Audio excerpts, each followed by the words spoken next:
I'll never forget the look on those two Navy officers' faces, smug, leaning back in first class, thinking a support staff sergeant had no business in leather seats while the rest of us waited in economy.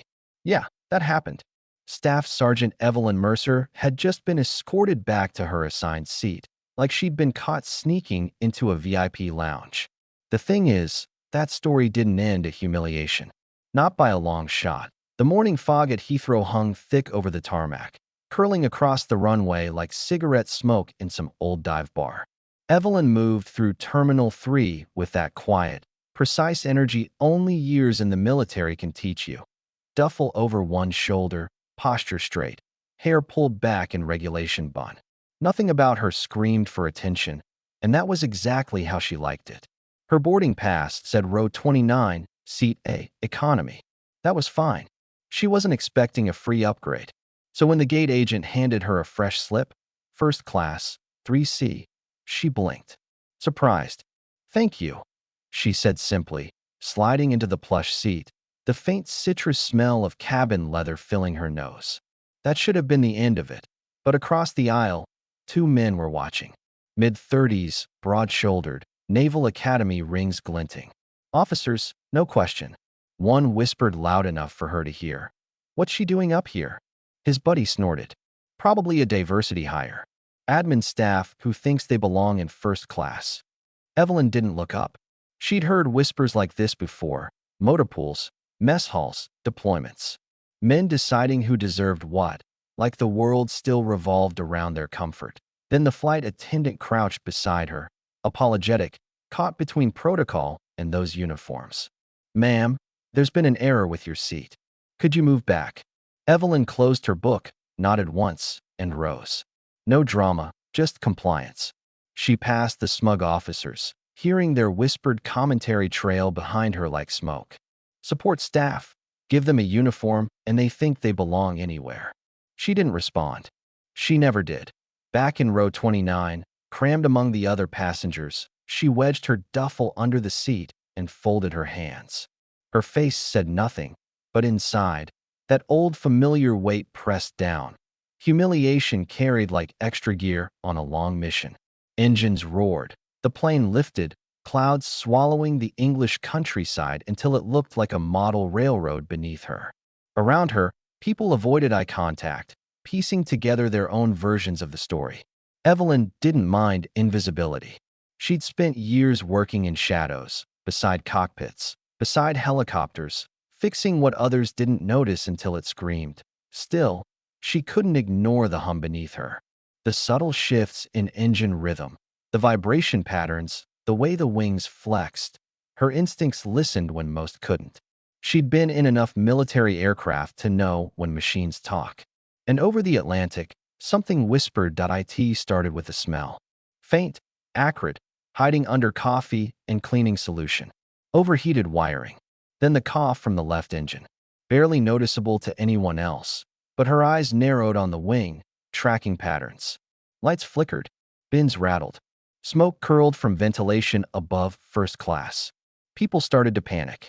Babies wailed. Drinks spilled. The two Navy officers froze. Confidence evaporated. What the hell's happening? One shouted.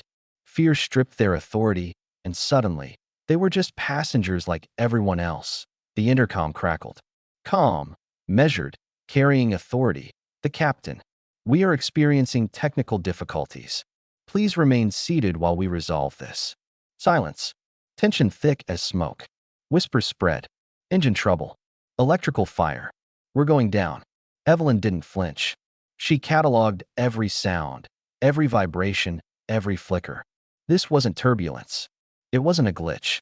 This was cascading system failure. Then the cockpit door opened.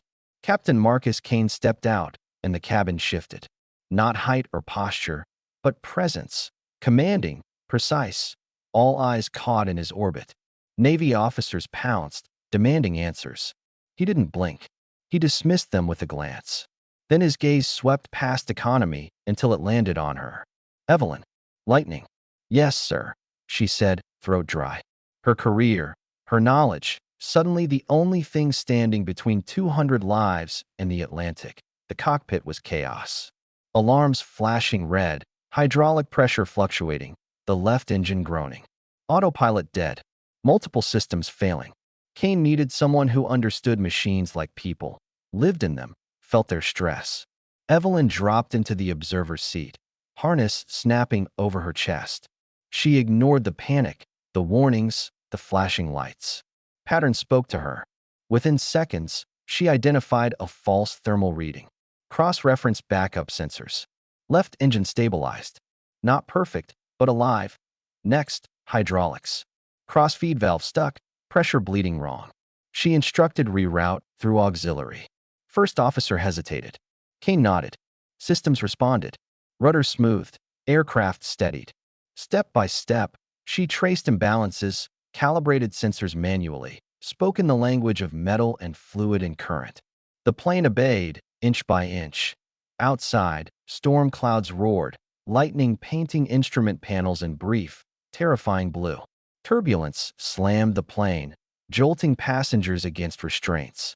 Evelyn read the airframe, adjusted, compensated. Approach lights of Keflavik Air Base appeared through sheets of rain. Gear down. Hydraulic failure forced gravity extension. Landing tense, violent, but controlled. The Airbus hit the tarmac with a sound like artillery, bounced, then gripped the runway, brakes screaming, engines in reverse. For a heartbeat, silence. Then chaos erupted. Applause, sobs, laughter. 200 lives intact. Evelyn removed her harness. Rain streaming from hair, duffel soaked, heart still racing. Captain Kane, water streaking his uniform, came to attention and saluted her. A professional acknowledgement that cut through the storm, the panic, the humiliation, the assumptions. She returned it with equal precision. Around them, Navy officers shrank, awkward, red-faced. Apologies unspoken. Evelyn didn't linger. She walked toward the terminal lights, warm, mundane comforts waiting, thinking not of vindication but of the machines, the engines that had whispered to her, hydraulics that obeyed her coaxing. That conversation between human and machine, conducted in pressure and stress, was where she belonged. Not first class, not economy, not social labels. Where broken things needed fixing, failing systems demanded life. That's where people like Captain Kane looked for her. Oh, what would you have done if you'd seen her treated like that? Would you have trusted her when the cockpit called? Drop your thoughts in the comments. I read every single one. And if this reminded you that real expertise doesn't always wear the uniform you expect, hit like, subscribe, ring that bell. Share this with someone who knows the quietest person in the room might just be the hero you need. Because sometimes, the person they try to push to the back is exactly the one who keeps everyone alive. Evelyn stepped away from the aircraft, rain soaking through her jacket, but she barely felt it. Everything else, the cold, the mud, the flashing emergency lights, had faded behind the rhythm that still pulsed in her chest. She could still hear it. The subtle hum of the engines, the flex of metal under pressure, the way systems whispered when coaxed just right. That was her world, the one where competence mattered more than rank, and where a single misread gauge could mean life or death.